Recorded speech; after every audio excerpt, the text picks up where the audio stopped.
नमस्कार दोस्तों, मैं त्रिशा सिंह। आप सभी का क्लब आईएएस एस्पिरेंट चैनल पर स्वागत है। दोस्तों, आज हम लोग यूपी पीसीएस प्रीलिम्स 2025 के लिए दृष्टि आईएएस की टेस्ट नंबर 2 के क्वेश्चन को सॉल्व करेंगे। लास्ट सेशन में भी हम लोगों ने टेस्ट नंबर 2 के क्वेश्चन को सॉल्व किया था, लेकिन कुछ क्वेश्चंस बच गए थे, तो आज हम लोग इस सेशन में कंप्लीट करेंगे। ओके, और आपको इसका पीडीएफ चाहिए तो कमेंट बॉक्स में पीडीएफ का लिंक मेंशन कर दिया गया है। आप लिंक को क्लिक करके पीडीएफ को डाउनलोड कर सकते हैं। तो दोस्तों, ये जो टेस्ट पेपर है ज्योग्राफी का था, यानी कि सारे क्वेश्चन ज्योग्राफी के थे और बहुत ही बेहतरीन क्वेश्चंस रखे गए थे। एनसीईआरटी बेस्ड क्वेश्चन थे, ऐसा भी नहीं था कि बहुत टफ क्वेश्चन हो। आप कर सकते हो, एक बार आप लोग ज़रूर ट्राई करिएगा। जब भी आप ज्योग्राफी पढ़ने जाए तो ज्योग्राफी पढ़ने से पहले एक बार सारे क्वेश्चंस को देख लेना, ताकि आपको पता चले कि आप किस टॉपिक को कहाँ से किस पॉइंट को ज़्यादा पढ़े। ठीक है, कभी कभी क्या होता है कि बहुत सारे बच्चे ऐसे होते हैं कि उनको नहीं पता होता है कि हम बुक तो पढ़ रहे हैं, लेकिन हमें नहीं पता है कि किस पॉइंट पे ज़्यादा फोकस करना है। तो ये आपको पता चलेगा टेस्ट सीरीज के माध्यम से, पीवाईक्यूज के माध्यम से। ओके, हमेशा ध्यान रखना कि जो टेस्ट सीरीज होता है या पीवाईक्यू होता है, आपको बहुत ही बेहतर डायरेक्शन देगा कि आपको किस डायरेक्शन में पढ़ना है। अच्छा गाइडेंस मिलेगा आपको टेस्ट सीरीज के माध्यम से। तो बिल्कुल आप लोग टेस्ट लगाएं, आप किसी भी प्लेटफॉर्म से लगाएं या फिर घर पे लगाएं, अपने रूम पर लगाएं, बस प्रैक्टिस करें। पीवाईक्यूज लगाएं, ठीक है, टेस्ट पेपर ला के लगाएं किसी भी इंस्टीट्यूट का। जब भी लगाएं तो ध्यान से क्वेश्चन को पढ़ें। ऐसा नहीं कि सिर्फ आंसर लगा दिया और फिर आगे बढ़ गए, आंसर टिक कर दिया, हाँ चलो मैंने एक टेस्ट पेपर लगा लिया। नहीं, उसको एनालाइज करें कि कहाँ पे आप गलती कर रहे हो और कहाँ पे आपको ज़्यादा भी सुधार करने की ज़रूरत है। हर एक क्वेश्चन को बहुत ही बारीकी से पढ़िएगा, प्रैक्टिस करिएगा, तब जाकर के आपका कुछ होने वाला है। वरना फिर ऐसे सभी बच्चे मैक्सिमम ऐसे होते हैं कि बस टिक कर देते हैं, हाँ मेरा इतना सही जा रहा है, इतना गलत जा रहा है। नहीं, आपको बुक में फिर रिवाइज करना है। ओके, चलो अब क्वेश्चन स्टार्ट करते हैं। तो 58 तक हम लोगों ने लास्ट सेशन में क्वेश्चन सॉल्व किया था। वीडियो बहुत लंबी हो गई थी, इस वजह से मैंने फिर उतने पे ही रह दिया था। लगभग 2 घंटे की वीडियो थी। आज हम लोग बाकी क्वेश्चन कवर कर लेंगे 59 से लेकर के 150 तक। ओके, चलो, सूची 1 में दिया है स्थानीय वर्षा या तूफान का नाम दिया है, और सूची 2 में इसकी विशेषता या क्षेत्र दिया है, यानी कि ये जो स्थानीय वर्षा या तूफान है किस क्षेत्रों में क्या प्रभाव डालती है, हम लोग इसका मिलान करेंगे। तो इसमें मैंगो शावर दिया है, ब्लॉसम शावर दिया है, बोरदोई शिला दिया है और लू दिया है। ठीक है, बोरदोई शिला को पश्चिम बंगाल में काल बैशाखी के नाम से भी जानते हैं, थोड़ा इसको ध्यान रखिएगा। चलिए अब हम लोग मिलान करते हैं। जैसे कि आपका पहले दिया हुआ है मैंगो शावर। ये मैंगो शावर क्या है? तो दोस्तों, कर्नाटक और केरल में मानसून के पहले होने वाली वर्षा है ये मैंगो शावर। ये आमों को, मतलब कर्नाटक और केरल में आम को पकाने में सहायक होती है ये वर्षा। आम बहुत जल्दी पक जाती है इसकी वजह से। तो आपका ए का हो जाएगा 2। और ब्लॉसम शावर की बात करें तो ब्लॉसम शावर यहाँ पे देखिए, तो असम में शाम को आंधी तूफान के साथ मूसलाधार वर्षा होती है, ब्लॉसम शावर। ठीक है,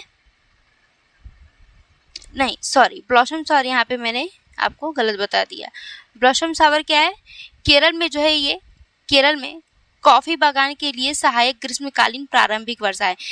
ये जो ब्लॉसम शावर है ना, गर्मी के समय, ठीक है, गर्मी शुरू होने के पहले यहाँ पे वर्षा होती है, जिसे हम लोग ब्लॉसम शावर कहते हैं। ये इस वर्षा से जो है कॉफ़ी उत्पादन में काफ़ी हेल्प मिलती है। जो कॉफ़ी होती है ना, कॉफ़ी के फूल, इसकी वजह से, इस वर्षा की वजह से फूल लगने लगते हैं, फूल खिलने लगते हैं। तो जब फूल खिलेंगे तो फल आएगा, है ना। तो यहाँ पे आपका चौथा हो जाएगा, केरल में कॉफ़ी बागान के लिए सहायक ग्रीष्मकालीन वर्षा है ये। ठीक है, तो यहाँ पे चौथा हो जाएगा ब्लॉसम शावर। ध्यान रखिएगा, मैंगो शावर कर्नाटक और केरल में मानसून के पहले होने वाली वर्षा है ये मैंगो को आम को पकाने में सहायक होती है ये वर्षा। और ब्लॉसम शावर जो है ये कॉफ़ी के उत्पादन के लिए अच्छा होता है। मैंगो शावर मैंगो के लिए, ब्लॉसम शावर कॉफ़ी के लिए, ये ध्यान रखिएगा। अब देखो, अगला है बोरदोई शिला। बोरदोई शिला की बात करें तो असम में शाम को आंधी तूफान के साथ मूसलाधार बारिश को ही यहाँ असम साइड बोरदोई शिला कहते हैं। इसी को पश्चिम बंगाल में काल बैशाखी के नाम से जाना जाता है। और लू की बात करें तो लू तो आप सब जानते होंगे कि पंजाब से बिहार तक जो उत्तरी मैदानों में गर्म शुष्क हवाएं जो चलती है, उसी को हम लोग लू कहते हैं, है ना। तो यहाँ पे आपका 1 हो जाएगा। ओके, तो क्रम क्या बना? 2 4 3 1। 2 4 3 1, यानी आंसर क्या हो जाएगा, ऑप्शन ए हो जाएगा। चलो अगला देखो, करकट तिलहर मुखा जलप्रपात निम्नलिखित में से किस वन्यजीव अभयारण्य में स्थित है? करकट तिलहर मुखा जलप्रपात किस वन्यजीव अभयारण्य में स्थित है, बताओ फटाफट बताओ। तो कैमूर वन्यजीव अभयारण्य में स्थित है, राइट आंसर हो जाएगा ऑप्शन सी। अगला देखो, अगला क्वेश्चन पूछा है, निम्नलिखित में से कौन सा क्षेत्र भारत में उष्णकटिबंधीय कंटक वनों से संबंधित नहीं है? कौन सा क्षेत्र ऐसा है भारत में जो उष्णकटिबंधीय कंटक वनों से संबंधित नहीं है, बताओ। तो हिमाचल प्रदेश नहीं है, ठीक है। यहाँ पे समशीतोष्ण शंकुधारी और कहीं कहीं पे अल्पाइन वृक्ष देखने को मिलेंगे, वन देखने को मिलेंगे। तो आपका आंसर हो जाएगा ऑप्शन सी। यहाँ पे तीनों जगहों का एनवायरनमेंट लगभग इक्वली एक जैसा ही होता है, थोड़ा बहुत अंतर होता है, लेकिन बहुत ज़्यादा अंतर आपको हिमाचल प्रदेश के साथ देखने को मिलेगा, ठीक है। हिमाचल प्रदेश में देखेंगे आप लोग समशीतोष्ण टाइप के वन मिलेंगे, शंकुधारी, ठीक है, और अल्पाइन वन देखने को मिलेंगे। लेकिन यहाँ पे राजस्थान, गुजरात और उत्तर प्रदेश में देखेंगे तो उष्णकटिबंधीय कंटक वन देखने को मिलेंगे यहाँ पे, क्योंकि तापमान ज़्यादा होती है और वर्षा भी उत्तर प्रदेश साइड थोड़ा ज़्यादा हो जाता है, गुजरात में, राजस्थान में थोड़ा कम होता है। लेकिन अगर हम बात करें कि कंटक वन सबसे ज़्यादा कहाँ पाए जाएंगे, उष्णकटिबंधीय कंटक वन, तो राजस्थान, गुजरात और उत्तर प्रदेश में। लेकिन कहाँ नहीं पाया जाएगा, तो हिमाचल प्रदेश में नहीं पाया जाएगा। अगला देखो, निम्नलिखित में से कौन सा युग में सही सुमेलित नहीं है? एक साइड बायोस्फीयर रिजर्व दिया है और दूसरे साइड राज्य।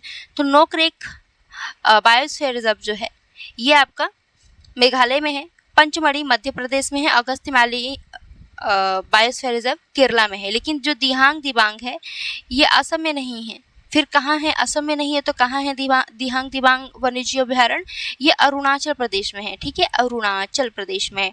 तो यहाँ पे आपका बी जो है सही सुमेलित नहीं है, तो आंसर क्या हो जाएगा? ऑप्शन बी, क्योंकि पूछा है कौन सा सही सुमेलित नहीं है। अगला क्वेश्चन है, निम्नलिखित में से कौन सी नदियां यमुना नदी के बाएं तट से मिलती हैं? यमुना नदी के बाएं तट से मिलने वाली नदी कौन सी है? तो रिंद, सिंगर और वरुण नदी है। आंसर हो जाएगा आपका ऑप्शन सी। अगला देखो, निम्नलिखित में से कौन सी पर्वत श्रृंखला या पहाड़ियां पलक्कड़ दर्रे के पूर्व दक्षिण में स्थित है? कौन सी पर्वत श्रृंखला या पहाड़ियां जो है पलक्कड़ दर्रे के पूर्ण दक्षिण में स्थित है? बताओ कौन सी ऐसी पर्वत श्रृंखला है, बताओ। तो आपका हो जाएगा कार्डेमम या इलायची पहाड़ी के पूर्व दक्षिण में आपको पलक्कड़ दर्रा देखने को मिलेगा, ठीक है। चलो अगला देखो, निम्नलिखित नदियों को पूर्व से पश्चिम क्रम में व्यवस्थित कीजिए। ये क्वेश्चन बहुत इंपॉर्टेंट है, अक्सर एग्जाम में पूछ देता है, ठीक है। तो पूर्व से पश्चिम क्रम में आपको व्यवस्थित करना है। तो सबसे पूर्व में आपका कौन सा आएगा? सतलुज नदी आएगा, उसके बाद व्यास नदी आएगा, फिर रावी नदी आएगा, फिर इसके बाद चिनाब नदी आएगा, उसके बाद झेलम। तो यानी 1 2 3 4 5 इसका क्रम बन जाएगा। आंसर हो जाएगा ऑप्शन ए। अगला देखना, निम्नलिखित हिमालयी पर्वत शिखरों को पूर्व से पश्चिम की ओर, ठीक है, निम्नलिखित हिमालयी पर्वत शिखरों को पश्चिम से पूर्व की ओर क्रम में लगाना है। पश्चिम से पूर्व दिशा में इसको क्रमबद्ध कीजिए। कौन कौन सा है? कामेट है, धौलागिरी है, नंदा देवी है, माउंट अन्नपूर्णा है। ओके, बताइए इसका क्रम क्या होगा पश्चिम से पूर्व? तो जब इसको पश्चिम से पूर्व की ओर इसका क्रम लगाएंगे तो इसका क्रम बनेगा कामेट, नंदा देवी, उसके बाद फिर धौलागिरी और फिर यहाँ पे माउंट अन्नपूर्णा। तो यानी इसका क्रम बन जाएगा 1 2 3 4।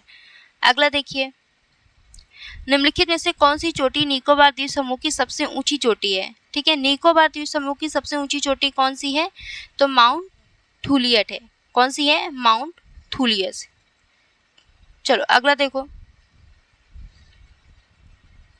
कौन से 2 द्वीप समूह 9 डिग्री चैनल द्वारा अलग होते हैं? कौन से 2 द्वीप समूह है जो 9 डिग्री चैनल द्वारा अलग होते हैं? बताओ। तो सुहेली द्वीप, सुहेली पार द्वीप और मिनिकॉय द्वीप जो है 9 डिग्री चैनल द्वारा अलग होते हैं। ओके, अगला क्वेश्चन देखो, 1994 में अपनाई गई योकोहामा रणनीति निम्नलिखित में से किससे संबंधित है? 1994 में योकोहामा रणनीति अपनाई गई थी, ये किससे संबंधित है? तो ये प्राकृतिक आपदाओं के लिए शमन और तैयारी से संबंधित है। आंसर हो जाएगा ऑप्शन सी। अगला देखो, कथन 1 दिया है और कथन कारण आर दिया है। बताना है कि आपका कौन सा कथन सही है। कौन सा ऑप्शन राइट आंसर होगा? ठीक है। कथन अभिकथन ए में क्या दिया है कि अक्टूबर और नवंबर दक्षिणी भारतीय प्रायद्वीप के पूर्वी भाग में सबसे अधिक वर्षा वाले महीने होते हैं। ओके। कारण आर दिया है कि अंडमान सागर में उत्पन्न होने वाले उष्णकटिबंधीय चक्रवात इस अवधि के दौरान अक्सर भारत के पूर्वी तट से टकराते हैं। यानी कि जो अंडमान सागर है, यहाँ पे आप लोग देखेंगे उष्णकटिबंधीय चक्रवात की उत्पत्ति होती है। और उष्णकटिबंधीय चक्रवात की उत्पत्ति होती है तो ये जब इधर बंगाल की खाड़ी में उष्णकटिबंधीय चक्रवात उत्पन्न होता है तो ये इधर से इधर चलता है, पूर्व से पश्चिम की ओर चलता है। यानी कि भारत के जो पूर्वी तट होता है उससे ये चक्रवात टकराते हैं और काफ़ी अच्छा वर्षा करते हैं, भारी भीषण वर्षा होती है। तो बताना है कि अब आपका कौन सा राइट आंसर होगा ऑप्शन में, कमेंट में बताइए। तो देखो दोस्तों, अक्टूबर और नवंबर में दक्षिण भारत के प्रायद्वीपीय यानी कि पूर्वी भाग में देखेंगे वर्षा होती है। क्यों होती है? क्योंकि इधर साइड जो है अंडमान सागर में या फिर हम कहें बंगाल की खाड़ी में उष्णकटिबंधीय चक्रवात की उत्पत्ति होती है। इसी चक्रवात की वजह से आप देखेंगे पूर्वी भारत में प्रायद्वीप के पूर्वी भाग में चक्रवाती वर्षा होती है, या कहें तो चक्रवाती वर्षा का प्रभाव होता है। तो दोनों कथन सही है और कथन जो कारण आर है कथन ए की सही व्याख्या भी करता है। तो आंसर हो जाएगा ऑप्शन ए। अगला देखो, भारत की पहली सुपर कैपेसिटर निर्माण सुविधा का हाल ही में कहाँ उद्घाटन किया गया? सुपर कैपेसिटर निर्माण सुविधा का कहाँ हाल ही में उद्घाटन किया गया? भारत की पहली। तो दोस्तों, भारत की पहली सुपर कैपेसिटर निर्माण सुविधा का उद्घाटन जो है केरल के कन्नूर में किया गया। अगला देखो, वर्ल्ड टैलेंट रैंकिंग 2024 के संबंध में निम्नलिखित कथनों पर विचार कीजिए। पहला कथन है, तत्परता और निवेश स्कोर में उल्लेखनीय गिरावट के साथ 2023 की तुलना में 2024 में भारत की समग्र रैंक में गिरावट आई। दूसरा कह रहा है कि निवेश और विकास श्रेणी में अपने शीर्ष प्रदर्शन के कारण सिंगापुर 2024 सूचकांक में पहले स्थान पर रहा। ओके, बताना है कि कौन सा कथन आपका सही है।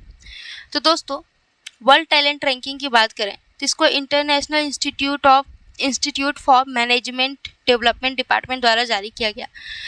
इस रिपोर्ट में अगर भारत के संदर्भ में बात करें तो भारत की रैंकिंग में गिरावट आई है। ठीक है, भारत की स्कोर में गिरावट आई है। और टोटल ओवरऑल भी अगर बात करें तो 2024 में भारत की समग्र रैंक में भी गिरावट देखने को मिला है। तो पहला स्टेटमेंट तो सही है, पहला स्टेटमेंट आपका सही है। लेकिन दूसरा जो कह रहा है कि सिंगापुर जो है इस सूचकांक में पहले स्थान पे रहा, तो पहले स्थान पे नहीं था बल्कि दूसरे स्थान पे था। तो पहले स्थान पे कौन था? तो पहले स्थान पे आपका स्विट्जरलैंड था। ठीक है, स्विट्जरलैंड था। तो आंसर क्या हो जाएगा? Option A. अगला देखो, मादक पदार्थों की तस्करी का सामना करने और पुनर्वास का समर्थन करने के लिए हाल ही में शुरू की गई संकल्प पहल निम्नलिखित में से किस राज्य से संबंधित है? ये संकल्प पहल जो कि मादक पदार्थों की तस्करी का सामना करने और पुनर्वास का समर्थन करने के लिए लाया गया था, इस संकल्प को किसके द्वारा, यानी इस पहल को किस राज्य द्वारा लाया गया? तो हिमाचल प्रदेश राज्य द्वारा लाया गया था संकल्प पहल। आंसर हो जाएगा ऑप्शन बी। नेक्स्ट क्वेश्चन, निम्नलिखित में से किसे हाल ही में वर्ष 2022 के लिए Dada Saheb Phalke lifetime achievement award से सम्मानित किया गया? 2022 के लिए किसको सम्मानित किया गया भाई? तो मिथुन चक्रवर्ती जी को Dada Saheb Phalke lifetime achievement award से सम्मानित किया गया। अगला देखो, मेजर एटमॉस्फेरिक चेरेनकोव एक्सपेरिमेंट वेधशाला के संबंध में निम्नलिखित कथनों पर विचार कीजिए। पहला कथन है, इसको शॉर्ट में MACE कहते हैं, मेजर एटमॉस्फेरिक चेरेनकोव एक्सपेरिमेंट को। तो MACE विश्व में सबसे ऊंची स्थिति वाला इमेजिंग चेरेनकोव टेलीस्कोप है। ये क्या है? एक तरह का टेलीस्कोप है ये। ठीक है, इमेजिंग चेरेनकोव टेलीस्कोप नाम रखा गया, जिसे उच्च ऊर्जा गामा किरणों का अध्ययन करने के लिए डिजाइन किया गया। ये क्या करेगा? जो उच्च ऊर्जा की गामा किरणें होंगी उसका अध्ययन करेगा ये। दूसरा कह रहा है कि यह वेधशाला स्वदेशी रूप से भाभा परमाणु अनुसंधान केंद्र यानी बार्क द्वारा electronic corporation of India limited के सहयोग से बनाई गई है। बताना है कि कौन सा कथन आपका सही है, बताओ। तो दोस्तों, ये दोनों ही कथन सही हैं, यानी कि मेजर एटमॉस्फेरिक चेरेनकोव एक्सपेरिमेंट ये क्या है? ये एक इमेजिंग चेरेनकोव टेलीस्कोप है। ये उच्च ऊर्जा गामा किरणों का अध्ययन करेगा। ठीक है, तो पहला स्टेट पे सही है। इसको बनाया किसके द्वारा गया? इसको बनाया गया बार्क के द्वारा, electronic corporation of India limited के सहयोग से बनाया गया है। तो दोनों स्टेटमेंट सही है। आंसर हो जाएगा आपका ऑप्शन सी। अगला देखो, भारतीय विदेश व्यापार संस्थान निम्नलिखित में से किस स्थान पर अपना पहला विदेशी परिसर स्थापित करने के लिए तैयार है? तो कहाँ पे स्थापित करेगा? दुबई में स्थापित करेगा भारतीय विदेश व्यापार संस्थान। ठीक है, पहला विदेशी परिसर स्थापित करने के लिए किस स्थान पर स्थापित करेगा? तो दुबई में स्थापित करेगा। कौन स्थापित करेगा? तो भारतीय विदेशी व्यापार संस्थान स्थापित करेगा अपना पहला विदेशी परिसर किसी विदेश में, तो दुबई में स्थापित करेगा। अगला देखो, सैयद मोदी अंतर्राष्ट्रीय टूर्नामेंट निम्नलिखित में से किस खेल से संबंधित है? बताओ, ये सैयद मोदी अंतर्राष्ट्रीय टूर्नामेंट किस खेल से संबंधित है? तो दोस्तों ये बैडमिंटन से संबंधित है। अगला देखो, प्रोबा 3 मिशन के संदर्भ में निम्नलिखित कथनों पर विचार कीजिए। पहला कथन, ये अंतर्राष्ट्रीय अंतरिक्ष अनुसंधान संगठन इसरो एवं यूरोपीय अंतरिक्ष एजेंसी की संयुक्त पहल है जिसका उद्देश्य 2 उपग्रहों का उपयोग करके अंतरिक्ष में उड़ान भरने वाले सटीक फॉर्मेशन फ्लाइंग मिशन करना है। दूसरा कथन है कि मिशन में सूर्य के कोरोना का अध्ययन करने के लिए 150 मीटर लंबा सौर कोरोनोग्राफ तैयार करना शामिल है। बताना है कौन सा कथन आपका सही है। ओके, पहला कथन देखो ध्यान से, इसमें कह रहा है कि प्रोबा 3 मिशन जो है इसरो और ईएसए की संयुक्त पहल है। तो ध्यान रखिएगा कि इसरो इसमें शामिल नहीं है इस मिशन में, ये यूरोपीय अंतरिक्ष एजेंसी की, सिर्फ यूरोपीय अंतरिक्ष एजेंसी की ही पहल है ये, इसरो और ईएसए की संयुक्त पहल नहीं है। तो यहाँ पे आपका पहला स्टेटमेंट गलत हो गया। दूसरा आपका स्टेटमेंट सही है कि मिशन में सूर्य के कोरोना का इसका उद्देश्य क्या है? तो ये सूर्य के कोरोना का अध्ययन करेगा। और एक चीज़ और ध्यान रखिएगा कि ये जो प्रोबा 3 मिशन है इसको लॉन्च किया गया था PSLV C-59 रॉकेट द्वारा। तो बस यहाँ पे भारत की भूमिका हो जाती है कि इसे PSLV C-59, ठीक है, PSLV C-59 द्वारा इसे लॉन्च किया गया था। ठीक है, चलो, तो यहाँ पे आपका पहला कथन गलत हो गया था, दूसरा सही है। आंसर क्या हो जाएगा? ऑप्शन बी हो जाएगा। चलो अगला देखो, हाल ही में समाचारों में रहा राष्ट्रीय MSME क्लस्टर आउटरीच कार्यक्रम निम्नलिखित में से किस मंत्रालय द्वारा आयोजित किया गया? ठीक है, ध्यान से पढ़िए।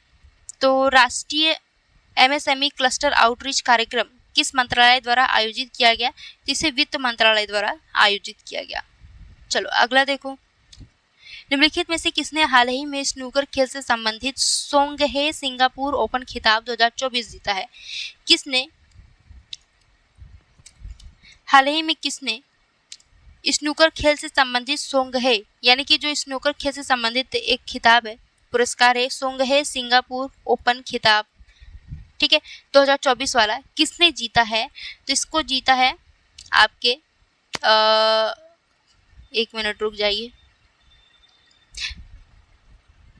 पंकज आडवाणी ने। ठीक है, इसको किसने जीता है? पंकज आडवाणी ने। आंसर हो जाएगा आपका ऑप्शन डी। ओके, चलो अगला क्वेश्चन देखो, वाराणसी के डॉक्टर संपूर्णानंद स्टेडियम में नव उद्घाटन किए गए खेल परिसर में कौन सी सुविधा शामिल नहीं है? अभी आप देखेंगे हाल ही में वाराणसी के संपूर्णानंद स्टेडियम में नव उद्घाटन खेल परिषद का एक नए खेल परिषद का उद्घाटन किया गया है। अब पूछ रहा है कि इसमें कौन सी सुविधा शामिल नहीं है। इसमें कौन सी सुविधा शामिल नहीं है? तो गोल्फ कोर्स इसमें शामिल नहीं है। ओके, चलो अगला देखो, सखी निवास छात्रावास पहल किस राज्य सरकार के महिला कल्याण अभियान का हिस्सा है? सखी निवास छात्रावास पहल किस राज्य सरकार द्वारा लाया गया इस पहल को? तो उत्तर प्रदेश सरकार द्वारा लाया गया। जो महिलाएं बाहर कहीं अपने घर से दूर कहीं काम कर रही हैं, अदर स्टेट में या फिर अदर डिस्ट्रिक्ट में, तो उनके निवास से संबंधित है कि उनके निवास की सुविधा प्रदान की जाएगी जो कामकाज महिलाएं हैं, ताकि महिलाओं को भी श्रम बल भागीदारी में और ज़्यादा उनकी हिस्सेदारी बढ़ाई जाए। ठीक है, उन्हें सशक्त बनाया जाए। अगला देखो, शिक्षा और कौशल विकास को बढ़ावा देने के लिए विशेष शिक्षा क्षेत्र की स्थापना हेतु उत्तर प्रदेश में कितने जिलों का चयन किया गया? ठीक है, तो शिक्षा और कौशल विकास को बढ़ावा देने के लिए शिक्षा विशेष क्षेत्र, ठीक है, SEZ की स्थापना हेतु उत्तर प्रदेश में कितने जिलों का चयन किया गया? तो कुल 6 जिलों का चयन किया गया। ये विशेष शिक्षा क्षेत्र के लिए, विशेष शिक्षा क्षेत्र के लिए 6 जिले कौन कौन से हैं? तो लखनऊ है, ध्यान रखना, लखनऊ, आगरा, गोरखपुर, गौतम बुद्ध नगर, अयोध्या और बुंदेलखंड। ये 6 जिले हैं, बुंदेलखंड। ठीक है, चलो अब अगला क्वेश्चन देखो।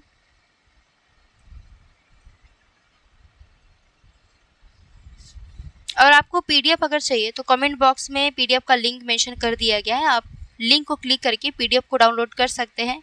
हिंदी और इंग्लिश दोनों मीडियम में आपको पीडीएफ मिल जाएगा, एक्सप्लेनेशन भी मिलेगा। ठीक है, और हमारी बैच स्टार्ट है दोस्तों 5th फाउंडेशन बैच।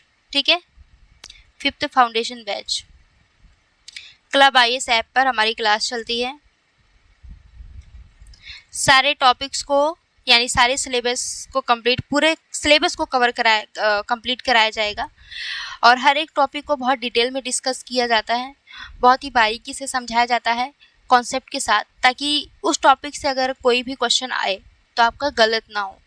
ओके, तो क्लास हमारे बैच को ज्वाइन करने से पहले आप लोग 1-2 बार डेमो क्लास देख लेना। डेमो क्लास देखने के बाद ही आप ज्वाइन करना, पूरी तरीके से संतुष्ट हो जाना तभी। ठीक है, 5th फाउंडेशन बैच की फ़ीस कितनी है? तो अभी वैसे इसकी फ़ीस 2000 रुपये है, पूरे 1 साल की, मतलब ये पूरा फीस ही 2000 रुपये है।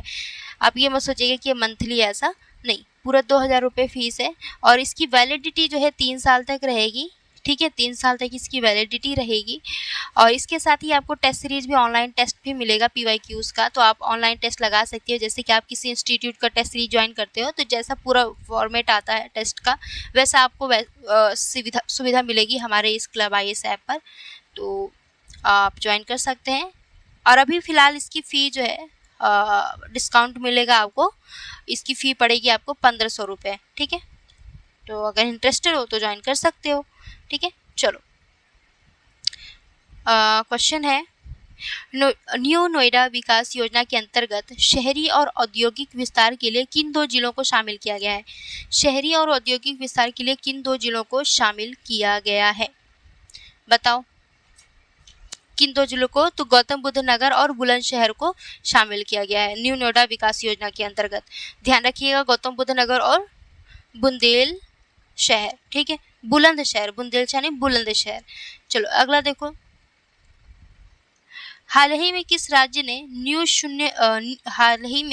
ने शून्य गरीबी प्राप्त करने वाला भारत का पहला राज्य बनने के उद्देश्य से एक अभियान शुरू किया है?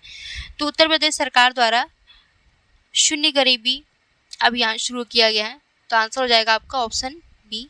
अगला देखो, भारतीय कला महोत्सव के पहले संस्करण का उद्घाटन निम्नलिखित में से किस स्थान पर किया गया? तो लास्ट टेस्ट में भी ये क्वेश्चन था, सेम ऐसा ही था, बस थोड़ा सा उसका रूप रंग बदल गया है। ओके, तो जिन लोगों ने टेस्ट पेपर सॉल्व किया होगा हमारे लास्ट वाली, यानी कि टेस्ट नंबर, आई थिंक वो टेस्ट नंबर 1 का क्वेश्चन था। ठीक है, इसके पहले मॉक टेस्ट सॉल्व कराया था, तो उसमें क्वेश्चन था ये, मैंने बहुत डिटेल में डिस्कस किया था। तो भारतीय कला महोत्सव का पहला संस्करण का उद्घाटन जो है राष्ट्रपति निलयम सिकंदराबाद में किया गया। ठीक है, हैदराबाद के सिकंदराबाद में राष्ट्रपति निलयम है, तो वहाँ पे इसको आयोजित किया गया था। ध्यान रखिएगा, ऑप्शन डी आपका राइट आंसर हो जाएगा। अगला देखो, उत्तर प्रदेश के किस क्षेत्र में राज्य की नई ऊर्जा नीति के तहत प्रमुख सौर पार्कों को मंजूरी दी गई है? ठीक है, राज्य की नई ऊर्जा नीति के तहत, तो उत्तर प्रदेश के किस क्षेत्र में राज्य की नई ऊर्जा नीति के तहत प्रमुख सौर पार्कों को मंजूरी दी गई? तो कहाँ पे दी जाएगी भाई? इसमें बहुत ही बेसिक सी बात है, बुंदेलखंड में। आंसर हो जाएगा ऑप्शन सी। अगला देखो आप लोग, वर्ष 2024 में यूपी अंतर्राष्ट्रीय व्यापार मेले में कौन सा देश भागीदार राष्ट्र था? इसमें जितने क्वेश्चंस है करंट अफेयर के वो 2024 के हैं। ठीक है, अक्टूबर नवंबर के करंट अफेयर है, तो ऐसा मत सोचिएगा कि आपको क्वेश्चन ही नहीं आ रहा है। क्या पता आप अभी अक्टूबर नवंबर उधर साइड का 2024 का करंट अफेयर नहीं पढ़े हो या ध्यान ना हो, रिवीजन ना किया हो, तो डीमोटिवेट होने की ज़रूरत नहीं है। अभी आगे जैसे जैसे आप टेस्ट में आगे बढ़ते जाएंगे, टेस्ट सीरीज में, तो करंट भी वैसे वैसे बढ़ते जाएगा। यानी कि अभी आप अक्टूबर नवंबर का देख रहे हो 2024, फिर उसके बाद एक दो टेस्ट के बाद आप 2025 में एंटर करोगे, 2025 के करंट अफेयर्स के क्वेश्चंस देखने को मिलेंगे। ठीक है, तो डिमोटिवेट नहीं होना है, बस ये है कि एक बार रिवाइज कर लीजिएगा, इससे आपका रिवीजन अच्छा हो जाएगा। वर्ष 2000, अब क्वेश्चन ध्यान से पढ़ो। वर्ष 2024 में यूपी अंतर्राष्ट्रीय व्यापार मेले में कौन सा देश भागीदार राष्ट्र रहा था? तो वियतनाम था। ठीक है, चलो अगला देखो। किस मंत्रालय ने महाराष्ट्र के नागपुर में ऑक्सीजन बर्ड पार्क यानी अमृत महोत्सव पार्क का उद्घाटन किया? किस मंत्रालय द्वारा भाई महाराष्ट्र के नागपुर में ऑक्सीजन बर्ड पार्क का उद्घाटन किया गया? तो सड़क परिवहन और राजमार्ग मंत्रालय द्वारा। पर्यावरण, वन और जलवायु परिवर्तन मंत्रालय नहीं करना है, गलत हो जाएगा। यहाँ पे सड़क परिवहन और राजमार्ग मंत्रालय द्वारा ऐसा किया गया, इसका उद्घाटन किया गया। ठीक है, अगला देखो। उत्तर प्रदेश सरकार द्वारा शुरू की गई कौन सी योजना का उद्देश्य ब्याज मुक्त ऋण के माध्यम से युवा उद्यमिता को बढ़ावा देना है? ब्याज मुक्त। ठीक है, तो ऐसी कौन सी योजना है या इस योजना का उद्देश्य उत्तर प्रदेश सरकार द्वारा एक तो इस योजना को शुरू किया गया है और इस योजना का उद्देश्य ये है कि जो युवा उद्यमिता हैं उनको ब्याज मुक्त ऋण प्रदान किया जाएगा। ब्याज मुक्त, लगभग अगर आप 5 लाख रुपए लोन लेते हो तो आपको इस पर कोई ब्याज नहीं देना पड़ेगा। ठीक है, आपको ब्याज मुक्त ऋण मिलेगा। तो ये कौन सी योजना है दोस्तों? तो MYUVA योजना है। इसका फुल नेम क्या है? तो मुख्यमंत्री युवा उद्यमी विकास अभियान है। ठीक है, मुख्यमंत्री युवा उद्यमी विकास अभियान है। हर साल 1 लाख नए उद्यमी जोड़ा जाएगा इस अभियान के माध्यम से। ओके, चलो अगला देखो। निम्नलिखित में से कौन सी भाषा भारत की शास्त्रीय भाषाओं की सूची में शामिल की गई 5 नई भाषाओं में शामिल नहीं है? यानी कि अभी हाल ही में 5 नई भाषाओं को, आपको ध्यान होगा, 5 नई भाषाओं को शास्त्रीय भाषा का दर्जा दिया गया था, जिससे कुल मिलाकर के शास्त्रीय भाषाओं की संख्या 11 हो गई थी। ये 5 जो नई भाषाएं थी कौन कौन सी थी? तो पाली थी, प्राकृतिक भाषा थी, पाली के साथ प्राकृत भी ध्यान रखना, मराठी भाषा थी, बंगाली थी, कन्नड़ नहीं थी। ठीक है, यहाँ पे आपका राइट आंसर हो जाएगा कन्नड़ नहीं था। कन्नड़ जो है इसके पहले से ही शामिल था, बहुत पहले से। ठीक है, लगभग 2008-9 करीब में। तो कुल कितने भाषा हो गए? कुल 11 भाषा हो गए। तमिल भाषा, संस्कृत भाषा, कन्नड़, तेलुगु, मलयालम, उड़िया, ये सभी इन 5 नई भाषाओं को शामिल करने से पहले ही शास्त्रीय भाषा का दर्जा उन्हें प्राप्त था। अब जाकर के कुल कितने हो गए? 11 हो गए। ध्यान रखिएगा कितने कौन कौन से हैं, क्योंकि अब ये क्वेश्चन पूछेगा। तो मराठी, पाली, प्राकृत, बंगाली। ठीक है, और इसके बाद असमिया भाषा भी है। चलो अगला देखो। वायरलेस पर्सनल मल्टीमीडिया कम्युनिकेशंस पर आईईई अंतर्राष्ट्रीय संगोष्ठी का 27वां संस्करण किस स्थान पर आयोजित किया गया?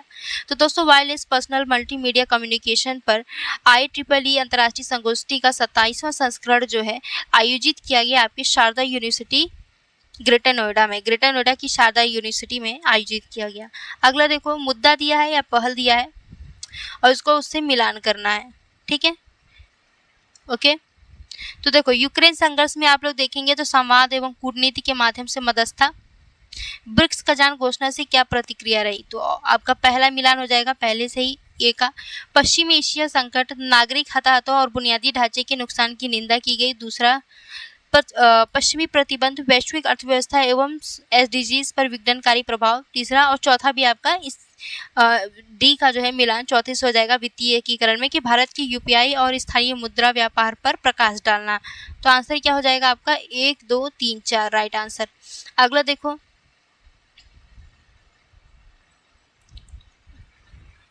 अगला क्वेश्चन देखना। 2024 में भारत और कजाकिस्तान के बीच संयुक्त सैन्य अभ्यास काजिंद किस स्थान पर आयोजित किया गया था? काजिंद किस स्थान पर आयोजित किया गया था? भारत और कजाकिस्तान के बीच एक संयुक्त सैन्य अभ्यास होता है जिसे काजिंद कहते हैं। ठीक है, ये कहाँ पे आयोजित हुआ था? तो दोस्तों ये हुआ था उत्तराखंड के औली में आयोजित हुआ था। ओके, अगला देखो, अंतर्राष्ट्रीय पर्यटन मार्ट कहाँ आयोजित किया गया? अंतर्राष्ट्रीय पर्यटन मार्ट आयोजित किया गया काजीरंगा, असम में। ठीक है, अंतर्राष्ट्रीय पर्यटन मार्ट कहाँ आयोजित किया गया? काजीरंगा में किया गया। नेक्स्ट क्वेश्चन इज, कौन सा उपन्यास बुकर पुरस्कार जीतने वाला पहला अंतरिक्ष थीम आधारित पुस्तक बना? ठीक है, ऐसा कौन सा बुक है? ठीक है, उपन्यास है, सॉरी, ऐसा कौन सा उपन्यास है जो बुकर पुरस्कार जीतने वाला पहला अंतरिक्ष थीम आधारित पुस्तक बना है? तो उसका नाम है ऑर्बिट्रल। ठीक है, ऑर्बिट्रल। आंसर हो जाएगा ऑप्शन सी। इसको किसके द्वारा लिखा गया इस पुस्तक को? तो कभी कभी ये भी क्वेश्चन पूछता ही है।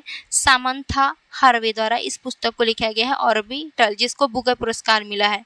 चलो अगला देखो, भारत और इंडोनेशिया की सेनाओं के बीच नवंबर 2024 में इंडोनेशिया में कौन सा संयुक्त विशेष बल अभ्यास आयोजित किया गया? भारत और इंडोनेशिया के बीच कौन सा संयुक्त विशेष बल अभ्यास आयोजित किया गया?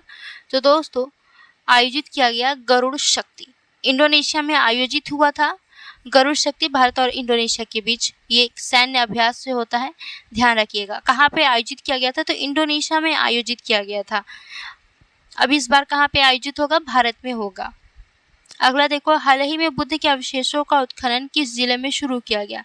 तो हाल ही में बुद्ध के अवशेषों का जो उत्खनन है शुरू किया गया महाराजगंज में, उत्तर प्रदेश के महाराजगंज में। अगला देखो, आगरा में स्थित C295 फुल मोशन सिम्युलेटर के संदर्भ में निम्नलिखित कथनों पर विचार कीजिए। पहला कथन, यह वायु सैनिकों के लिए पैराड्रॉपिंग, मेडिकल इवैक्यूएशन और आपदा राहत जैसे वास्तविक मिशनों का अनुकरण करता है। दूसरा, C295 विमान की तैनाती आत्मनिर्भर भारत के तहत निजी क्षेत्र में विमान निर्माण को बढ़ावा देती है। बताना है कि कौन सा कथन सही है। तो दोस्तों आगरा में स्थित C295 फुल मोशन सिम्युलेटर के संदर्भ में ये दोनों ही कथन सही हैं कि यह जो है वायु सैनिकों के लिए पैराड्रॉपिंग और मेडिकल इक्वेशन और आपदा राहत जैसे वास्तविक मिशनों का अनुकरण करता है। और इसका उद्देश्य क्या है? C295 विमान की तैनाती आत्मनिर्भर भारत के तहत निजी क्षेत्र में विमान निर्माण को बढ़ावा देगी आत्मनिर्भर भारत के तहत निजी क्षेत्र में। तो दोनों स्टेटमेंट सही है, आंसर हो जाएगा ऑप्शन ए। अगला है, राष्ट्रीय गोपाल रत्न पुरस्कार प्रदान करने की जिम्मेदारी किस मंत्रालय की है? तो राष्ट्रीय गोपाल रत्न पुरस्कार किस मंत्रालय द्वारा प्रदान किया जाता है? तो ये पुरस्कार जो है मत्स्य पालन, पशुपालन और डेयरी मंत्रालय द्वारा प्रदान किया जाता है। ठीक है, देखिए आप लोग, अगला क्वेश्चन दिया हुआ है, लिग्नोसैट को अंतरिक्ष में भेजने का मुख्य उद्देश्य क्या है? लिग्नोसैट को अंतरिक्ष में भेजने का मुख्य उद्देश्य क्या है? तो यह अंतरिक्ष अभियानों में लकड़ी की उपयोगिता का परीक्षण करना है। ठीक है, तो यहाँ पे आपका आंसर क्या हो जाएगा? Option C. अगला क्वेश्चन, अंतरिक्ष अभ्यास का मुख्य उद्देश्य क्या है? अंतरिक्ष अभ्यास का मुख्य उद्देश्य क्या है? तो अंतरिक्ष आधारित परिसंपत्तियों से जुड़े खतरों का अनुकरण और विश्लेषण करना, ये इसका उद्देश्य है। तो आंसर हो जाएगा आपका ऑप्शन बी। अगला क्वेश्चन, वेव्स OTT प्लेटफॉर्म किस संगठन द्वारा लॉन्च किया गया? वेव्स यानी WAVES OTT platform Prabhas Bharati द्वारा लॉन्च किया गया। अगला क्वेश्चन देखिए, ये सभी करंट अफेयर के क्वेश्चन है और 2024 के करंट अफेयर है, लगभग अक्टूबर-नवंबर के। ओके, तो एक बार आप लोग अक्टूबर-नवंबर के करंट अफेयर को ज़रूर रिवाइज कर लीजिएगा, क्योंकि जब भी एग्जाम में क्वेश्चन पूछा जाएगा, एक साल का, कम से कम एक साल का करंट अफेयर रहता है। 1.5 साल भी हो जाए, 1.5 साल का भी करंट अफेयर पूछ देता है, यानी कि 1.5 साल पहले का करंट अफेयर। तो आप लोग कोशिश करिए कि एक साल का करंट अफेयर आपको अच्छे से तैयार हो। ओके, चलो, तो इधर देखिए आप लोग,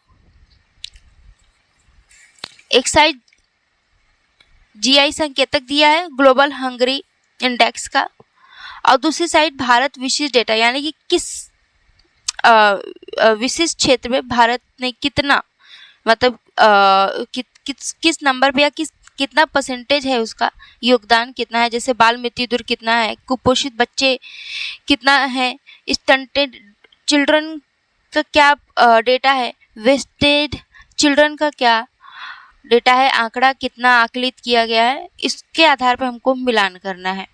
तो बाल मृत्यु दर की बात करें भारत में तो 2.9 रेट से देखने को मिलेगा। कुपोषित बच्चे की बात करें तो 13.7%। स्टंटेड चिल्ड्रन का बात करें तो 35.5% आकलित किया गया है। वेस्टेड चिल्ड्रन की बात करें तो 18.7%। ठीक है, सबसे ज़्यादा स्टंटेड चिल्ड्रन का डेटा है, यहाँ पे देखेंगे इसका आंकड़ा ज़्यादा है। स्टंटेड चिल्ड्रन का भारत में 35.5% है। चलो इसका क्रम क्या बन जाएगा, 1 2 3 4। अगला देखो, डॉक्टर बसंत गोयल को वर्ष 2024 में United nation global excellence award किस क्षेत्र में दिया गया था। बसंत गोयल को वर्ष 2024 में United nation global excellence award दिया गया था। इनको किस क्षेत्र में दिया गया था, तो बसंत गोयल को स्वास्थ्य सेवा और परोपकार के लिए दिया गया था। नेक्स्ट क्वेश्चन देखो, अंतर्राष्ट्रीय अभिधम्म दिवस का आयोजन किन संस्थाओं ने संयुक्त रूप से किया। अंतर्राष्ट्रीय अभिधम्म दिवस का आयोजन किन संस्थाओं द्वारा संयुक्त रूप से आयोजित किया गया, तो इसको आयोजित किया गया अंतर्राष्ट्रीय बौद्ध परिसंघ और संस्कृति मंत्रालय के सहयोग से। ठीक है, चलो अगला देखो, नेशनल ई गवर्नेंस डिवीजन और उत्तर प्रदेश सरकार द्वारा 2 दिवसीय साइबर सुरक्षा कार्यशाला किस शहर में आयोजित की गई थी। तो दोस्तों ये आयोजित किया गया था नेशनल ई गवर्नेंस डिवीजन और उत्तर प्रदेश सरकार द्वारा 2 दिवसीय साइबर सुरक्षा कार्यशाला लखनऊ शहर में आयोजित किया गया था, उत्तर प्रदेश के। नेक्स्ट क्वेश्चन, हाल ही में खबरों में रहे आरजे शंकरा नेत्र अस्पताल का उद्घाटन किस शहर में किया गया। तो आरजे शंकरा नेत्र अस्पताल का उद्घाटन वाराणसी में किया गया। नेक्स्ट क्वेश्चन, 13वां राष्ट्रीय बीज सम्मेलन 2024 किस शहर में आयोजित किया गया। तो 13वां राष्ट्रीय बीज सम्मेलन 2024 का आयोजित किया गया था वाराणसी में। अगला क्वेश्चन,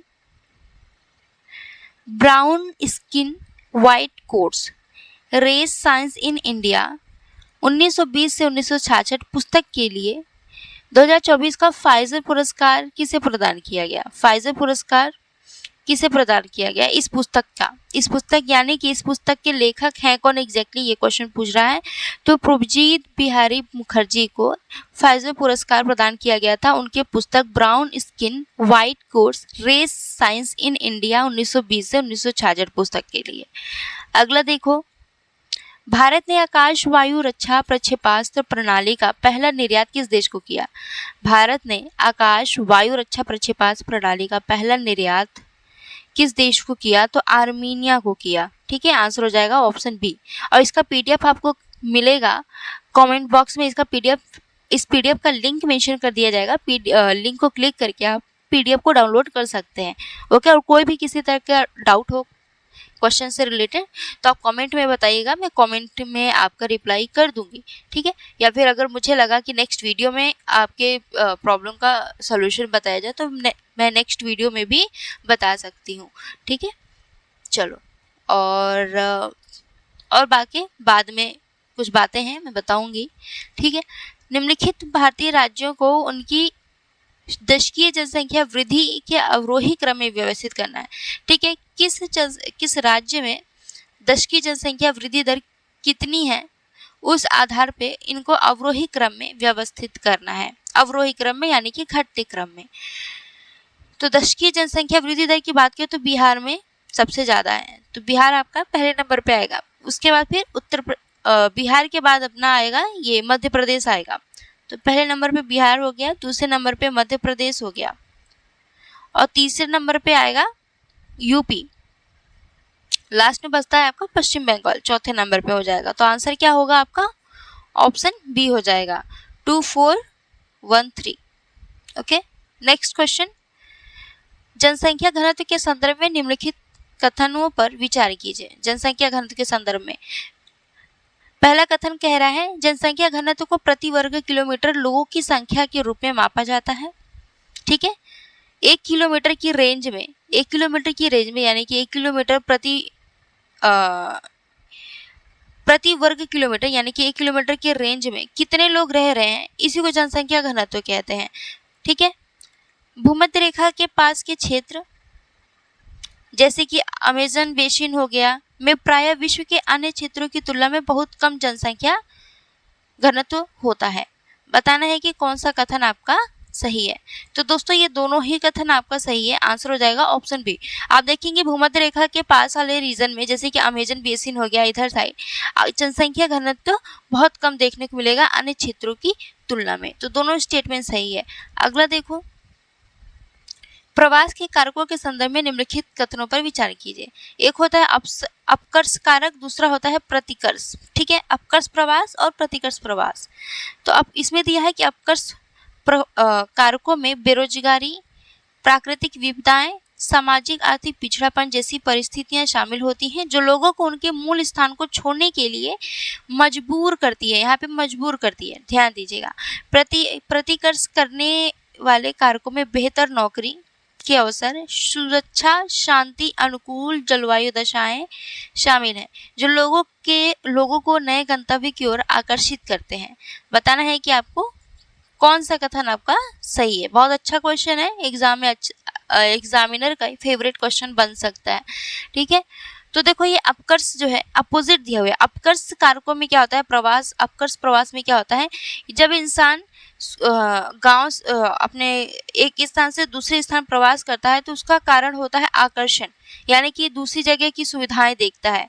जैसे गांव से लोग शहर जाते हैं तो शहर में सुविधा के हिसाब से भी बहुत लोग जाते हैं कि भैया यहाँ पे स्कूल अच्छा है, हॉस्पिटैलिटी की सुविधा अच्छी है, हाँ, और भी अन्य चीज़ें हैं जैसे पार्क है, घूमने के लिए अच्छी चीज़ें हैं, बहुत सारी चीज़ें यहाँ पे शहरों में अवेलेबल है। तो लोग क्या करते हैं भाई कि मजबूरी में नहीं, यहाँ पे आकर्षित होते हैं खुशी की वजह से कि चलो हम लोग यहाँ से दूसरी जगह शिफ्ट करते हैं, सुविधा की दृष्टि से, शांति की दृष्टि से, ठीक है, जलवायु की दृष्टि से। तो यहाँ पे प्रतिकर्ष अपकर्ष ये होगा।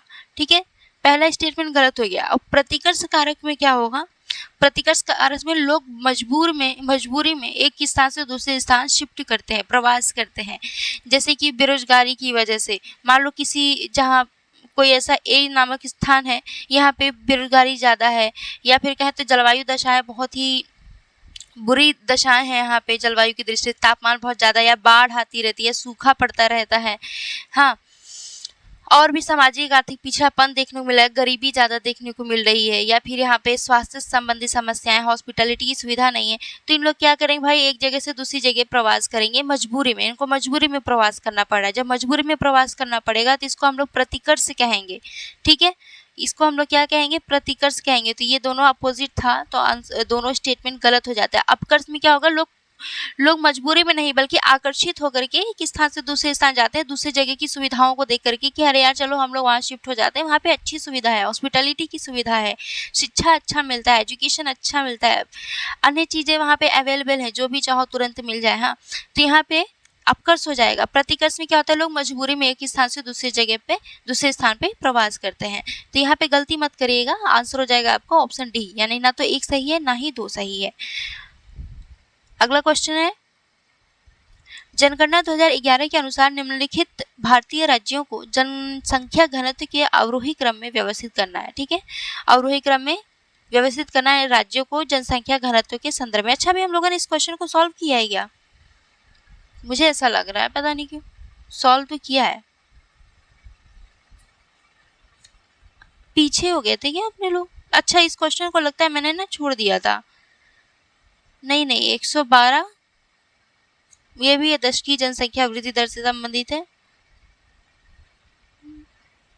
और ये भी जनगणना भारतीय राज्यों को जनसंख्या घनत्व के क्रम में। हाँ, तो दोनों क्वेश्चन लगभग सेम ही है। ठीक है, कोई बात नहीं, हम लोग फिर से सॉल्व कर लेंगे, है ना। चलो, तो जनसंख्या घनत्व के संदर्भ में बात करना है हम अपने लोगों को।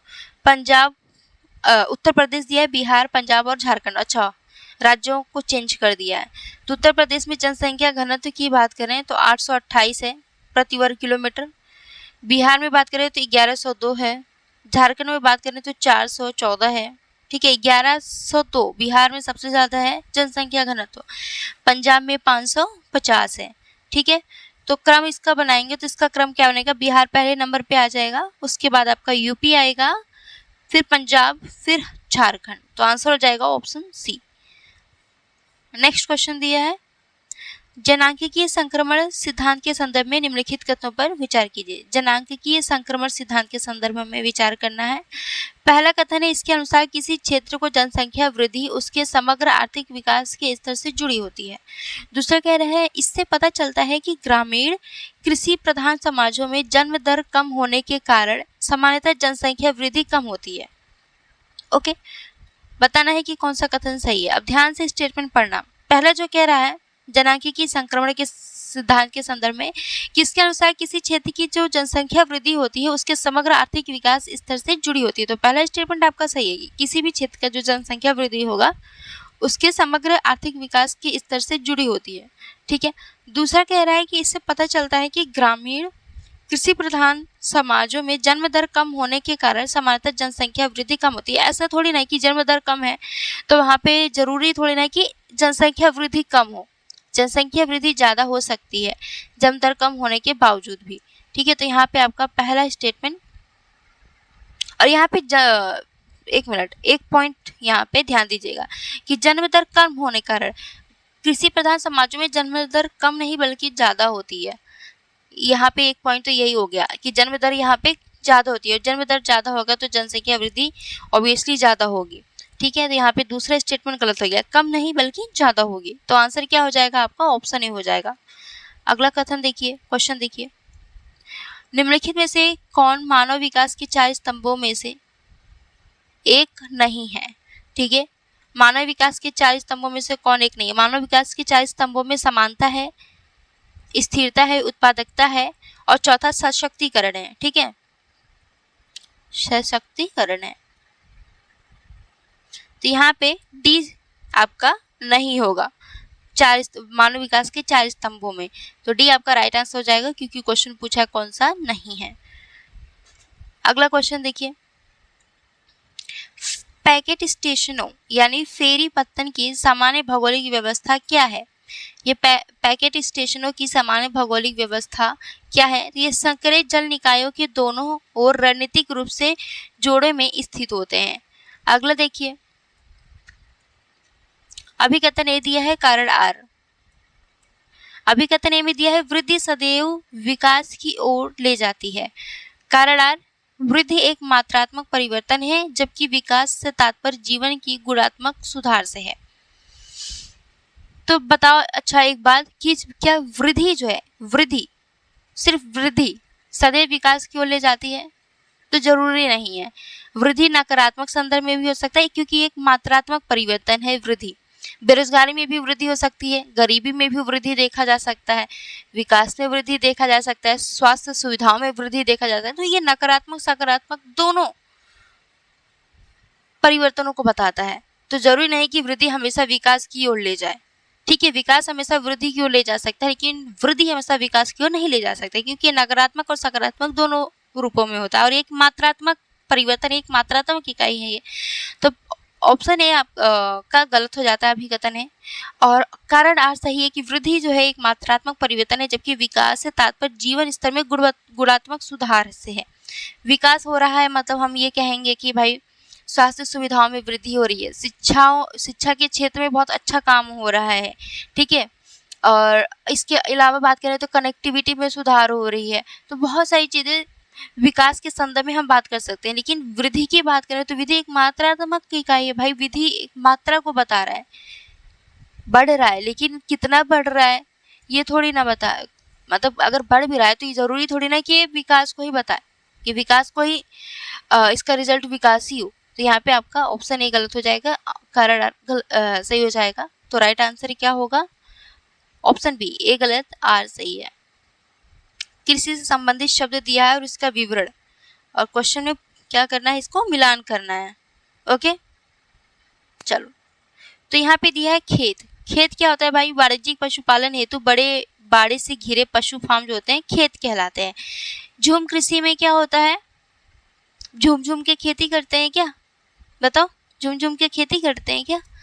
झूम कृषि भूमि पर अस्थायी रूप से कृषि करना और फिर उसे प्राकृतिक पुनर्स्थापन हेतु छोड़ देना। जैसे उत्तर पूर्वी भारत में मेनली आप असम साइड देखेंगे तो वहाँ पे क्या होता है, जो जनजातियां हैं एक क्षेत्र से दूसरे क्षेत्र पे स्थानांतरित होती रहती हैं। तो जहाँ पे वो जाती हैं वहाँ के पेड़ पौधों को काट करके वो उस क्षेत्र को खेत में परिवर्तित कर देते हैं, यहाँ पे खेती करते हैं। उसके बाद फिर जो भी अनाज होता है इकट्ठा कर लेते हैं, फिर इसको जला करके फिर आगे की तरफ मूव करते हैं, यानी कि जलाते हैं, काटते हैं।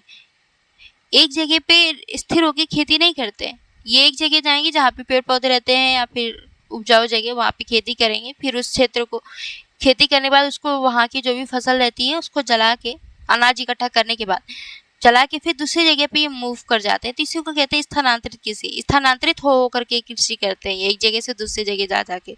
इंटरक्रॉपिंग में क्या होता है कि एक ही खेत में एक ही मौसम में दो से अधिक फसलों को एक साथ लगाना है। इंटरक्रॉपिंग आप लोग देखे होंगे, नॉर्मली खेतों में क्या होता है, एक साथ 2 फसल लगा देते हैं।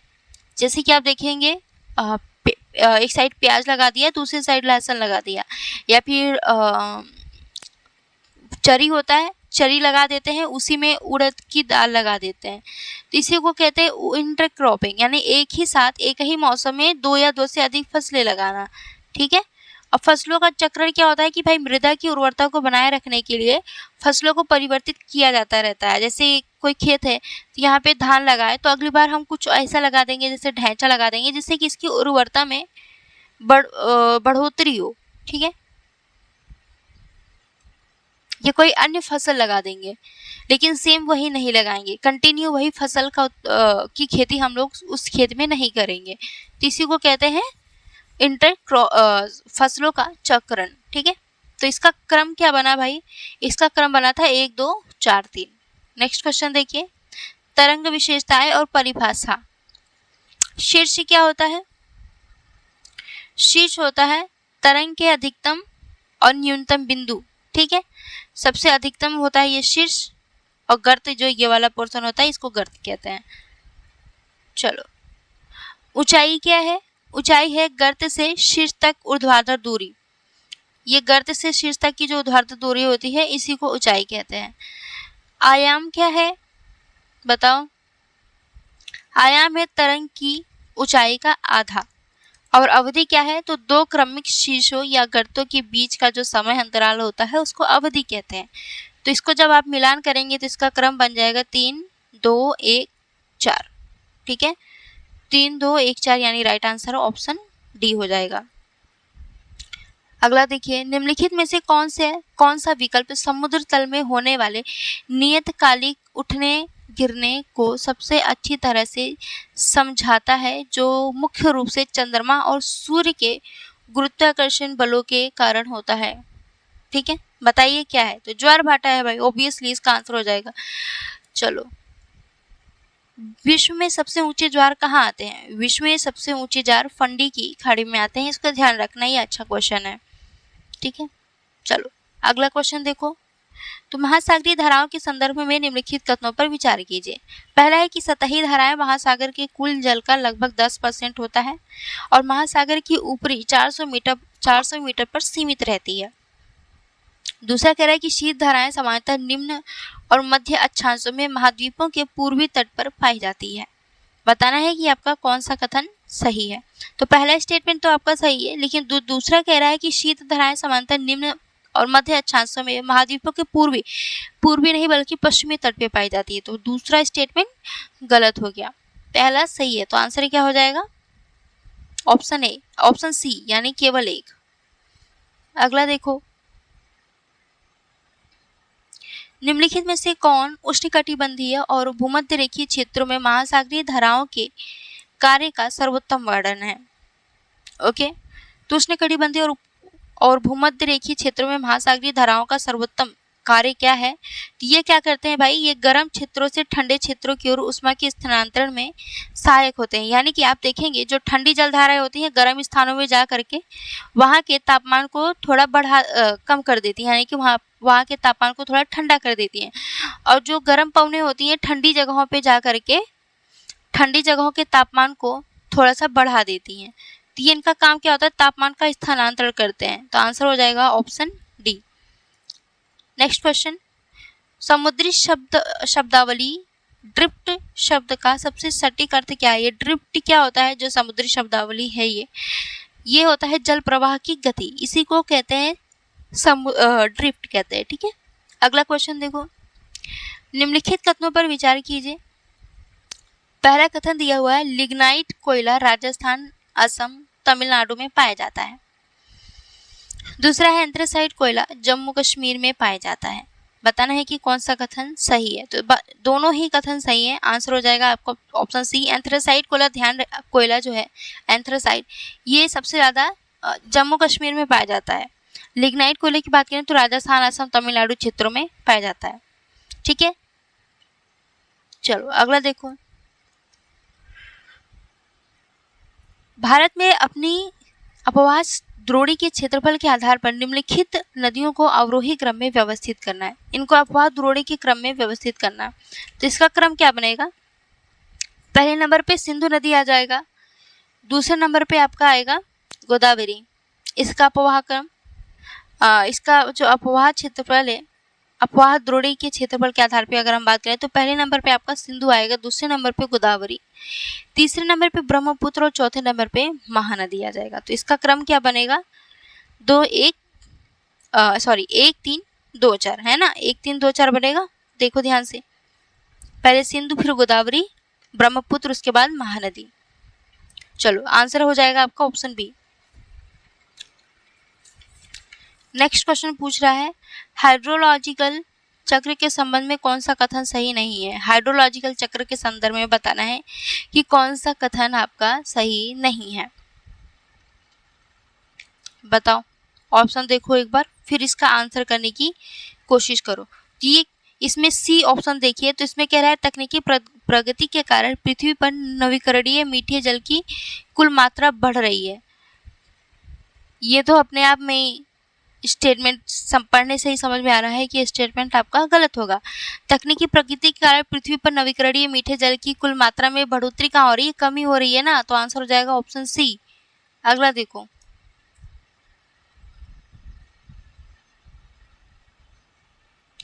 निम्नलिखित में से कौन सा कथन महासागर तल की प्रकृति का सबसे अच्छा वर्णन करता है? महासागर तल की प्रकृति का सबसे अच्छा वर्णन करता है। तो ये क्या है? इसमें पर्वत श्रृंखलाएं, साथ ही विशाल समतल क्षेत्र पाए जाते हैं। आप लोग देखेंगे महासागरों के तल पर, उसमें आपको उसके संरचना में तरह तरह की विभिन्नताएं देखने को मिलेंगी। कहीं पे आपको श्रृंखला, ग्योर जैसे श्रृंखला देखने को मिलेंगी, ग्योर जैसा स्ट्रक्चर देखने मिलेगा, कहीं पे एकदम समतल मैदान देखने को मिलेगा समुद्र के तल में। तो यहाँ पे आपको इस तरह के विभिन्नताएं देखने को मिलेंगी। तो आंसर हो जाएगा ऑप्शन ए। अगला क्वेश्चन देखो, महाद्वीपीय शिल्प महाद्वीप का विस्तारित जलमग्न किनारा होता है। इसका जो ढलान होता है इसमें दिया है सौम्य होता है और गहराई कम होती है। दूसरा कह रहा है महाद्वीपीय शिल्प सामान्यतः तलछट रहित होते हैं और इनका आर्थिक महत्व बहुत कम होता है। बताना है कि कौन सा कथन सही है। ठीक है, तो देखो महाद्वीपीय शिल्प क्या होता है? महाद्वीपीय ढाल, महाद्वीपीय मग्न तट, महाद्वीपीय ढाल। तो ये जो महाद्वीपीय शिल्प होता है, आप लोग देखेंगे महासागरों के पास जब भी जाएंगे तो इस तरह से कुछ स्ट्रक्चर देखने को मिलेगा, है ना। ये पूरा समुद्री इलाका हो गया, समुद्र का क्षेत्र हो गया, और ये पूरा महाद्वीपीय रीजन हो गया। तो आप देखेंगे इस तरह से समुद्र, जैसे जैसे आप समुद्र के पास जाएंगे तो ऐसा आपको कुछ हल्का ढलान देखने मिलेगा। तो एक होता है समुद्र मग्न तट, दूसरा होता है मग्न तट ढाल। ठीक है, समुद्री मग्न तट और ये ढाल हो गया आपका। तो यही जो है आप पे क्वेश्चन पूछा है महाद्वीपीय शिल्प। ठीक है, महाद्वीपीय शिल्प की बात करें तो इसका विस्तार जलमग्न किनारा होता है। इसका जो ढाल होता है काफी सौम्य होता है। देखेंगे आप लोग इसका ढाल 1 डिग्री मुड़ा हुआ था, यानी कि 1 डिग्री का ढलान देखने को मिलेगा आपको। तो पहला स्टेटमेंट सही है, लेकिन दूसरा कह रहा है इसका ढलान बहुत ही सौम्य होता है। दूसरा कह रहा है कि महाद्वीपीय शिल्प समांतर तलछट रहित नहीं होता, यहाँ पे तलछट पर्याप्त मात्रा में देखने को मिलेगा और आर्थिक दृष्टि से काफी महत्वपूर्ण भी होता है। तो दूसरा गलत हो गया, पहला सही है। तो आंसर हो जाएगा ऑप्शन सी। अगला देखो, निम्नलिखित महासागरीय गर्तों को उनके भौगोलिक स्थान के आधार पर उत्तर से दक्षिण की दिशा में सही क्रम में व्यवस्थित करना है, उत्तर से दक्षिण क्रम में। ठीक है, तो यहाँ पे सबसे पहले तो देखिए टोंगा गर्त। टोंगा गर्त कहाँ पे? दक्षिण प्रशांत में है ना, दक्षिण प्रशांत में है। और जावा गर्त की बात करो तो ये इंडोनेशिया में है, इंडोनेशिया में है। साउथ सैंडविच ट्रेंच की बात करें तो ये दक्षिण अटलांटिक में है। तो सबसे दक्षिण में क्या हो जाएगा? साउथ सैंडविच ट्रेंच है ना, अटलांटिक, दक्षिण अटलांटिक। और मारियाना ट्रेंच कहाँ है भाई? पश्चिमी प्रशांत महासागर में, पश्चिमी प्रशांत महासागर में। तो यहाँ पे क्रम इसका क्या बनेगा, 1 3 4 2, ठीक है, 1 3 4 2। सबसे उत्तर में मारियाना ट्रेंच होगा, फिर उसके नीचे होगा आपका जावा ट्रेंच, फिर आ जाएगा दक्षिण अटलांटिक में साउथ सैंडविच ट्रेंच, और टोंगा गर्त सबसे लास्ट में दक्षिण प्रशांत में। तो क्रम बन जाएगा 1 3 4 2। इस क्वेश्चन को ध्यान से पढ़िए आप लोग। इस क्वेश्चन में क्या कह रहा है, पहला स्टेटमेंट कि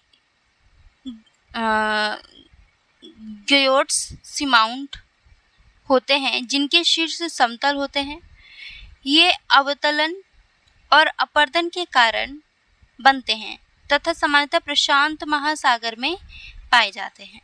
दूसरा कथन कह रहा है एटॉल वलयाकार प्रवाल द्वीप होते हैं जो एक केंद्रीय अवनति को घेरे रहते हैं। बताना है कि क्या सही है। ये जो ग्योट्स सीमाउंट होते हैं, आप देखेंगे समुद्र में इस तरह से इनका कुछ शीर्ष बन जाता है, ठीक है, इस तरह से ये इनका स्ट्रक्चर बन जाता है, और लगभग ये समुद्री जल तल से ये नीचे ही होते हैं लगभग। तो ये ग्योट्स क्या होते हैं, बस इतना ध्यान रखना है कि ये शीर्ष समतल होते हैं समुद्रों में, ये अवतलन और अपर्दन के कारण बनते हैं। ज़्यादातर आप इसको देखेंगे प्रशांत महासागर में आपको देखने को मिलेगा। तो पहला स्टेटमेंट सही है।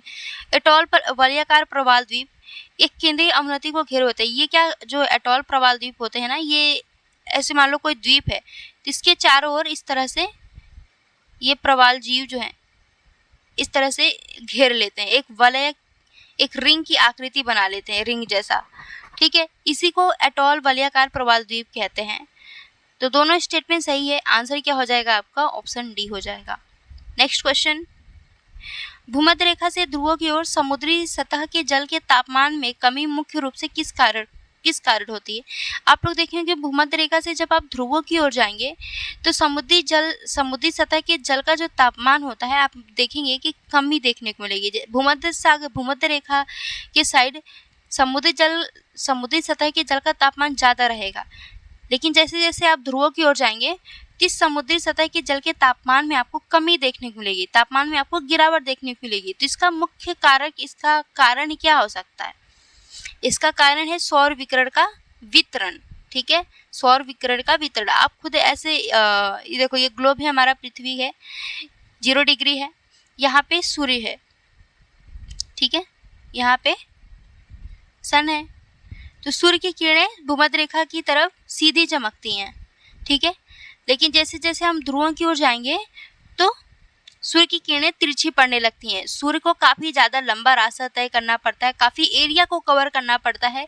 इस वजह से आप देखेंगे ध्रुवों तक जाते जाते क्या होता है कि यहाँ पे सूर्य की किरणें बहुत कम प्राप्त होती है, सूर्य तक बहुत कम प्राप्त होता है। इस वजह से यहाँ के तापमान में आपको गिरावट देखने को मिलेगा। समुद्री सतह के जल के तापमान में भी आपको गिरावट देखने को मिलेगा, ठीक है। तो ये आपका कॉन्सेप्ट हो गया, तो इसको ध्यान रखिएगा। आंसर हो जाएगा आपका ऑप्शन ए। अगला देखो, समुद्री जल में लवणता का अर्थ क्या है।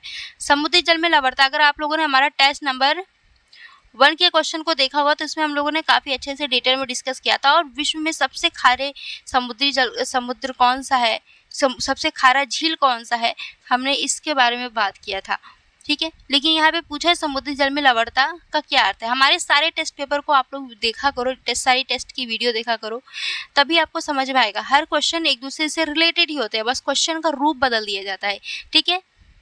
तो गंगाधर ही शक्तिमान है, बस इसको ध्यान रखना, क्वेश्चन का रूप बदल दिया है, बाकी आपका वही सारी चीज़ें सेम होती हैं।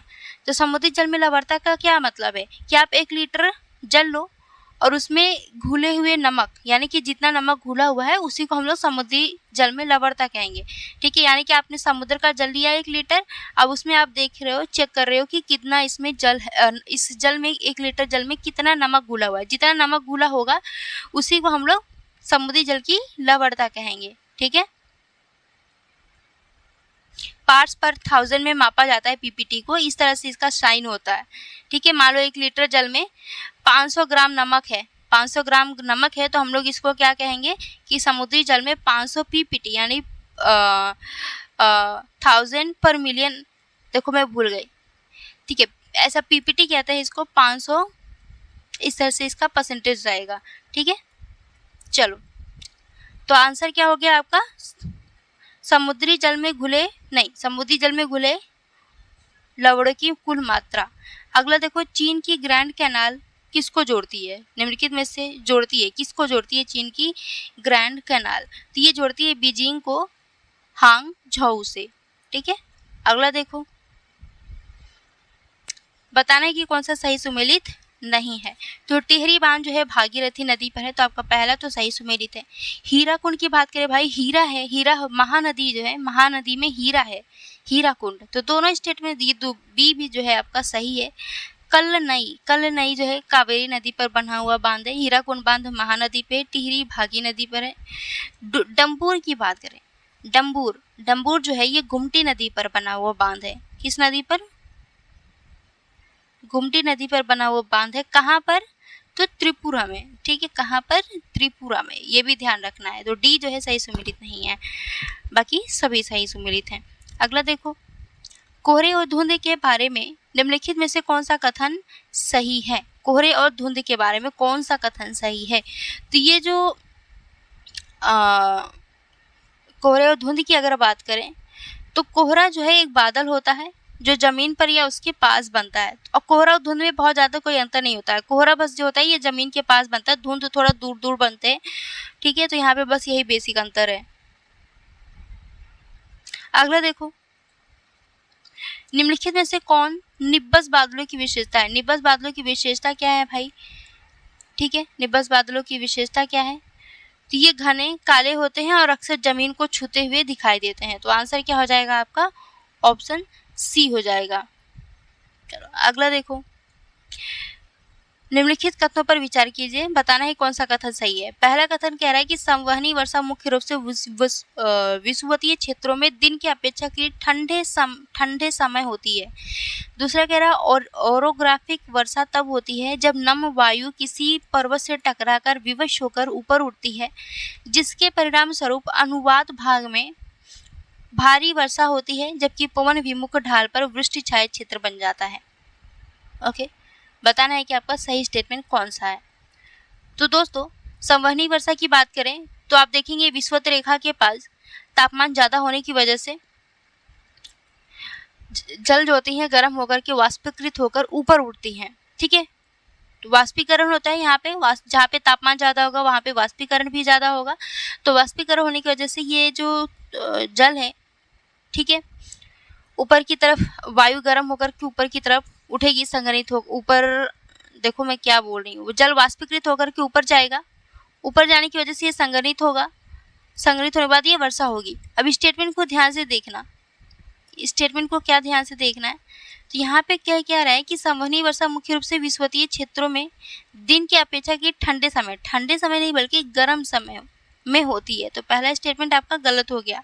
दूसरा स्टेटमेंट सही है कि ये जो पर्वतीय वर्षा होती है, ओरोग्राफिक वर्षा को ही पर्वतीय वर्षा कहते हैं, तो ये जो गर्म हमारी जो आर्द्रता भरी वायु होती है, ठीक है, आर्द्रता भरी वायु, जैसे जैसे आप देखेंगे आर्द्रता भरी वायु पर्वतों से टकरा करके वर्षा करती है, जो प्रमुख विमुख ढाल होता है इधर ज़्यादा वर्षा होती है, क्योंकि इधर जो है ये इधर जाते जाते पवने जो होती हैं यहाँ, क्योंकि वर्षा इधर करा दिया, ठीक है, आर्द्र पवने वर्षा इधर करा दिया, ऊपर की तरफ जैसे जैसे जाता है ये संघनित होकर ठंडा होकर के पवन विमुख ढाल पे वर्षा करा देता है।